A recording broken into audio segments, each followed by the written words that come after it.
সামগুৰিত এইটো এটা পৰম্পৰা হৈ গৈছে যে 2001 চনৰ পৰাই আপোনালোকে যদি চাই এটা আমাৰ যোনখিনি অপজিশ্যন তেতিয়াৰ এজিপি এটা নতুনকৈ আকৌ বিজেপিও হৈছে তেওঁলোকে সামগুৰিত সদায় এনেকুৱা এটা চেষ্টা কৰে কিন্তু আপোনালোকে দেখা পাব এই হৈ যোৱা লোকসভা নিৰ্বাচনত তাত বহুত মানুহে যোগদান কৰিছিলে কিন্তু আল্টিমেটলি আমাৰ কংগ্ৰেছৰ প্ৰদূৰ বড়ো ডাঙৰীয়া জিকি গ'ল আৰু 2011 চনত উঠিছিলে আমাৰ প্ৰাক্তন মুখ্যমন্ত্ৰী প্ৰফুল্ল কুমাৰ মহন্ত ডাঙৰীয়া তাৰপিছত 16 চন 21 চন এটা এটা পৰম্পৰা কিন্তু লাষ্ট ইলেকশ্যনৰ আগলৈকে অপজিশ্যন জিকি থাকে ইলেকশ্যনৰ পাছত আমাৰ কংগ্ৰেছ জিকিলে তাৰপিছত আমি ভালকৈ তাত কাম কৰিব আৰম্ভ কৰোঁ অসমত বহু পূৰ্বে নোহোৱা নোপোজা ঘটনা এইবাৰ সামগুৰিত সংঘটিত হৈছে গাড়ী ভাঙিছে বিভিন্ন ধৰণৰ ঘটনামূলক ঘটনা তাৰপিছতো আপুনি কেনেদৰে ভাবে যে আপুনি আপোনাৰ বিজয় পথ চাওক যি গাড়ী ভাঙক ঘৰ ভাঙক কাৰোবাৰ পুলিচে ধমকি দিয়ক বা আমাৰ প্ৰশাসনে ধমকি দিয়ক বা বিজেপি কৰ্মীয়ে ধমকি দিয়ক সামগুৰিবাসী ৰাইজ এনেকুৱা ভয়াতুৰ নহয় তেওঁলোকে কংগ্ৰেছৰ পক্ষে ভোটদান দিছে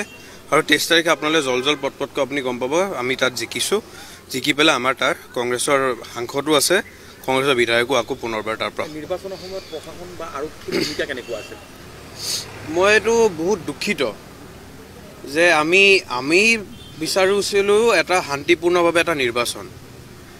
আমাৰ গাড়ীত মোৰ ওপৰত এটেক হৈছে আমাৰ বিধায়ক 10 জনৰ ওপৰত এটেক হৈছে বিধায়ক কিন্তু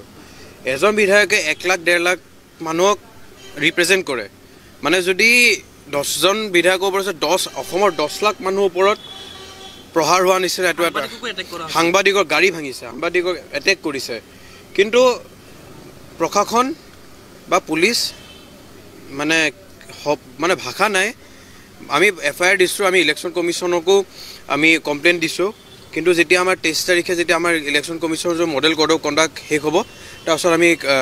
আইনৰ প্ৰক্ৰিয়াত যাম আমি আদালতলৈ যাম পাণবজাৰত ঘটনা এটা সংঘটিত হৈছে যে এজন কটনিয়ানৰ ওপৰত এজন আৰক্ষী জঁপিয়াই পৰিছে কি ক'ব সেইটো মই দেখিছোঁ এইটো মই ওপৰত কমপ্লেইন নিদিওঁ কিন্তু যি হৈছে যি নহৈছে এইটো ভাল হোৱা নাই পুলিচকো মই অনুৰোধ কৰিছোঁ যে আপোনালোকে অলপ একদম পূৰা একদম মাৰ্জিতভাৱে এটা আপোনালোকে কামবিলাক কৰক কিয় আপোনালোকৰ ওপৰত আমাৰ বহুত আশা আছে আমি বহুত আপোনালোকক আশা কৰোঁ যে আপোনালোকে আমাক প্ৰটেকশ্যনটো দিব বা আমাৰ কিবা অন্যায় হ'লে আপোনাৰ ন্যায় দিব আপোনালোকে নিজে অন্যায়টোত আপুনি জপিয়ালৈকে নকৰিব আপোনাৰ দেউতাই কৈছে সংবাদ মাধ্যমত প্ৰচাৰ হৈছে যে বিজেপিয়ে মিয়াৰ ভোট বিচাৰিছে সেইটো হয় আমাৰ সামগুৰি সমষ্টিৰ চিঙিমাৰীৰ অঞ্চলত তেওঁলোকে যে কয় হিন্দুত্ববাদী তাততো আপোনাৰ ক'ব নাপায় আমিও নিবিচাৰোঁ আমিও কংগ্ৰেছ কৰিছোঁ ময়ো এজন মুছলিম ধৰ্মৰ পৰা আহোঁ কিন্তু আমি কেতিয়াও এই জঘন্য কামটো কৰি নিদিওঁ যে আমি ক'ৰবাত গৰু কাটি পেলাই আমি এটা পাৰ্টি কৰাম বা এইটো আমি জীৱনত নকৰোঁ আপোনালোকেও মিডিয়া আপোনালোকেও গৈছে আমাৰ বহুত সভা সমিতিত তাত কিন্তু আমি খাবলৈ কিন্তু অকল ইমান এটা বহুত ডাঙৰ এটা ষ্টেপত গুচি নাযাওঁ সেইকাৰণে বিজেপিয়ে ভোটৰ কাৰণে এতিয়া আপোনালোকে দেখা পাইছে যোনে কৈছিলে মিয়াৰ ভোট নালাগে এতিয়া কৈছে যে মিয়াৰ ভোট লাগে এতিয়া বিজেপিৰ স্থিতি কি সেইটো মোক স্পষ্ট কৰি লাগে মুখ্যমন্ত্ৰী ভয় খাইছে নেকি মুখ্যমন্ত্ৰী ভয় অভিয়াছলি খাইছে মুখ্যমন্ত্ৰীটো ভয়ত গৈ পেলাইতো আমি যেতিয়া সামগুৰিত গৈছিলে আমি ভাবি আছিলোঁ যে কিবা স্কিমৰে কথা ক'ব নেকি যদি ইয়াত বিজেপি জিকে মই এইটো দিম বিজেপি যদি জিকে এইটো দিম কিন্তু কথাটো তেনেকুৱা নহ'ল কথাটো হ'ল যে মই অমুকৰ বিপক্ষে আহিছোঁ মই অমুকটো কৰি দিম মই তমুকটো কৰি দিম মানে ভাষণটোতো মানে ৰিলেশ্যনটো নাই বুজিছে আপোনালোকেও ভাষণত চাব যে মুখ্যমন্ত্ৰী এজনৰ ভাষণ উন্নয়নৰ ভাষণ হ'ব লাগিছিল উন্নয়নৰ ভাষণ এইটো কিবা তেওঁ নিজে ভাবিব পৰা নাই কি ক'ম কি নক'ম তাত কবিতা গাইছে তেওঁ এটা মই কবি হ'বলৈ অনুৰোধ কৰিছোঁ তেওঁক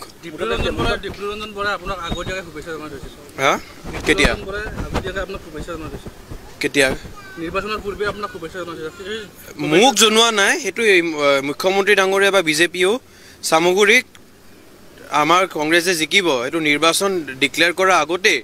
তেওঁলোকে অলৰেডি সামগুৰিটো এৰি থৈছে যে তেওঁ সামগুৰি নিজিকে